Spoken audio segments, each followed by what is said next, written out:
Welcome to City Grillin'. My name is Rob Vore. This episode, a simple, easy scalloped potatoes. I know there's tons of scalloped potato recipes out there on the internet. This is one I got from a childhood neighbor. Trying to remember her name, Linda Klein. Real simple recipe, but I like it. I like it because of the simplicity of it. So here's how we start out with it. We need to slice up some potatoes. So I have these beautiful gold Yukons, yellow potatoes. Those are really nice. I've rinsed them off. I'm gonna leave the skin on. You could take the skin off if you want to, that's fine. You can trim out any bad spots once you slice them up here. The hardest part, I think, is maybe slicing them, right? So I have the slicer here, the mandolin. Is that how I pronounce that? The mandolin. And excellent tool, but extremely sharp, right? You can buy a metal glove if you wanted at a cooking store or something like that. So just be very cautious with it. And I will start a potato just to show you how it works. And I'm gonna use this guard here in just a second. But basically, we're just gonna slice. Actually, I gotta adjust this just a little bit down here on the bottom. Just like so. Bring this down for me. Like that. Tighten that back up. Okay, so take my potato and I'm just gonna slice it just right through just like that and that and that. And you can see we get some nice, perfectly thin slice of potato. You could almost make potato chips with this, right? So I'm gonna keep going. When I get so far on here, what I do is I use this guard because I don't want to get my fingers all chopped up. So I'll just go ahead and do this. And just back and forth. And eventually that, oops, I'll fix that. The potatoes are done. And I'll put my screw back into my device here. Anyways, that's how you slice up these potatoes for the scalloped potato. Those are very nice. And what I'm gonna do, I'm gonna start putting them into a bowl here and add some water to it. If I see any spots in them like that, I might get my knife out and go ahead and just trim that off, just so it looks a little bit better. But I'll put some water in it and let them soak for a little while. I have all my potatoes sliced. As you can see, I have them soaking in water right now. And you know, when you soak them, you get some of that starch out of there. So I go ahead and drain that out, turn on the water, cold water here, rinse them out. And I'll keep doing this until I get the majority of the starch out of the potatoes. So I'll go on to the next step of the recipe, but one thing I'm gonna change up a little bit in this is once I have these potatoes all soaked up and you know the whiteness, the starch coming out of the potato, I'm just gonna use a colander and drain the potatoes. We'll see that here in just a little bit. So I'll go ahead and finish this potatoes right here. Just set them up there, let them soak. The water's looking a lot clearer now. I might rinse them out another time and we'll move on to the next step. All right, now that I have my potatoes ready, I'm gonna combine a lot of ingredients here on the stovetop. So I have a whole stick of butter already inside here melted. It's starting to simmer up a little bit. First thing I wanna do is put in some onions. So I've already diced up these onions and basically I'm gonna saute the onions, right? So I'm gonna wait till they get a bit transparent inside of here and then move on to the next step. The onions are really sauteing really nice in here. I have 2 cloves of minced garlic, fresh garlic. I'm not gonna use the whole 2 cloves. I think that's gonna be too much, so maybe I'll get like a tablespoon of that, stick it in there. And that's gonna smell really good. And just stick that in, let that saute up a bit more, another minute or 2 with these onions. Trying to get them a little bit translucent, right? We're gonna cook more when we stick the potatoes in the oven, but for now, we'll just, oh wow, that smells delicious. That garlic and onion right now and the butter, wow, that's delicious. I can't wait. Okay, let's go on to the next step here in just a second. Okay, the onions, the garlic, they smell wonderful. Now the next thing I'm gonna do, actually turn down the heat a little bit here to low. I don't need to cook everything to a complete done. So now I'm gonna add some cornstarch in. It's about 2 tablespoons of cornstarch in here. I'm just gonna mix that in, help thicken it up, right? Doing so. And just do it like that. My pot to spin on me here. Go ahead and pour that in. Now to cool down a little bit. Now the next thing I'm going to do is pour in some milk. I have skim milk, but you could use 1% or 2% milk. Mix that in here, almost like to make a roux a little bit. So You know, I'm blocking the view of the camera. That's okay. And just mix that together, just like so.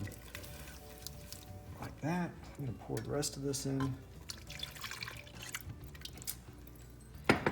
And combine this really well. Oh, that's good. So basically what we're getting at is the sauce for these scalloped potatoes, right? So we'll just go ahead and mix this together. Let's cool it down a little bit because that's cold milk. I'm gonna add in a little salt and pepper, about a teaspoon of each. I use sea salt, some black pepper in here. Mix that in there real nice. Oh, that'll be delicious, right? Then other things to put in here that, you know, I kind of ad-lib a little bit. I like some good cream of mushroom soup, right? So I'll go ahead and stick this in. I use my spoon. Oh, good, it came out real nice. Cream of mushroom. I use 2 cans because this is kind of a big batch. You could use 1 can, or not at all if you really don't care for. Yeah, I think you should use the cream of mushroom soup. I think it's just add some extra enhanced flavor to these scalloped potatoes. Right? So I'll go ahead and put that in just like so, and mix this, combine this all together. As this combines together, there's going to be just 2 more little items to stick in here, so we'll take a break as I mix this all together. All right, this looks very nice, very creamy right now, but we're going to add a little extra to it, right? So I did some cream of mushroom soup. I've already chopped up some mushrooms themselves, so I'm going to go ahead and put those in there. Just mix that, combine that all together. I like it a little mushroomy, I don't know. And the last step for this is to take your cheddar cheese, sharp cheddar cheese, and about 2 cups I'm gonna put in here, which is just about half this bag. So I'm gonna put this cheese in there just like so. And again, combine this up, let it melt a little bit.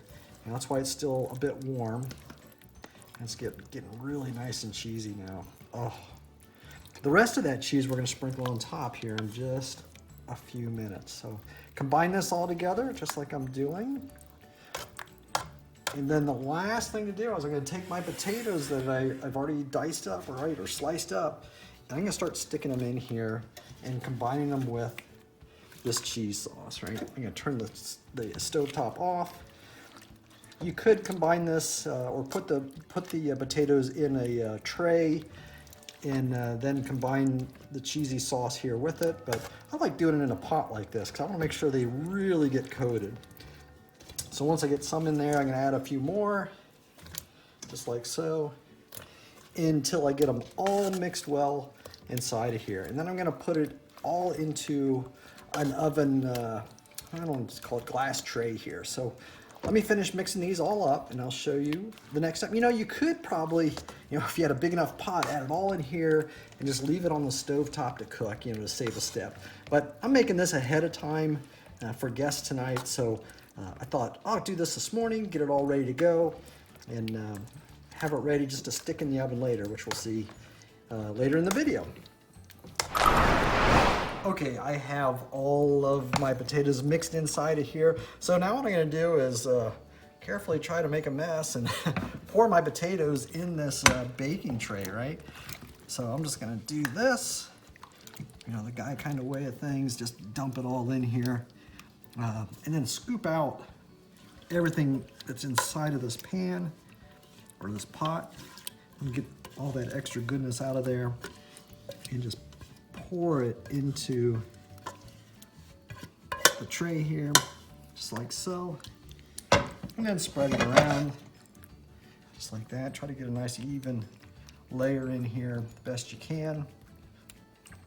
If you feel like there's not enough sauce, you could add a little bit of more milk in here, maybe a half a cup or so if necessary.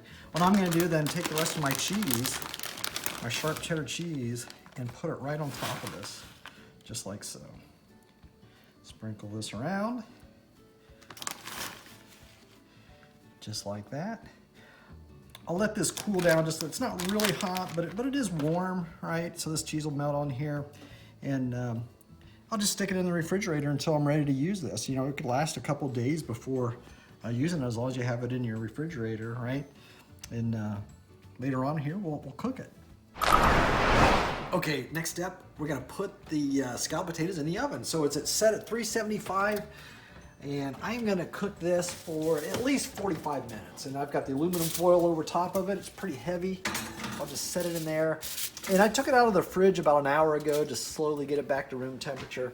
So that'll be fine. I'll just let it cook for at least 45 minutes. Okay, it's been a good 45 minutes, maybe a little bit longer, but that's okay. You know, you just gotta check for your own doneness, right? So I'm gonna look at inside here. I don't know if you can see this. When you start to see it bubbling, let me pull out this tray. Wow, it's starting to bubble. That's perfect. Look how creamy. Oh, that's gonna be delicious. I got some other things to make, but let me go ahead and pull this out. Careful you don't spill any. Bring it up here on the stovetop. Shut my oven up. Let's take a look at this, and this will be so good. You know, you can check for doneness. Oh, this is gonna be fine. You can check for doneness by sticking a fork inside the potatoes there. As long as they're soft, they're good to go. This is looking really good. I'm gonna grab a fork real quick. You know, if it needs a few more minutes, as long as it's soft and it goes in the potatoes, that's good. So I'll leave it in the oven as I prepare the rest of the meal for tonight. But that's a real simple, easy recipe to do scalloped potatoes in the oven. Of course, not on the grill, but in the oven. I'd highly recommend it. Get the recipe at citygrill.com and subscribe to my YouTube channel.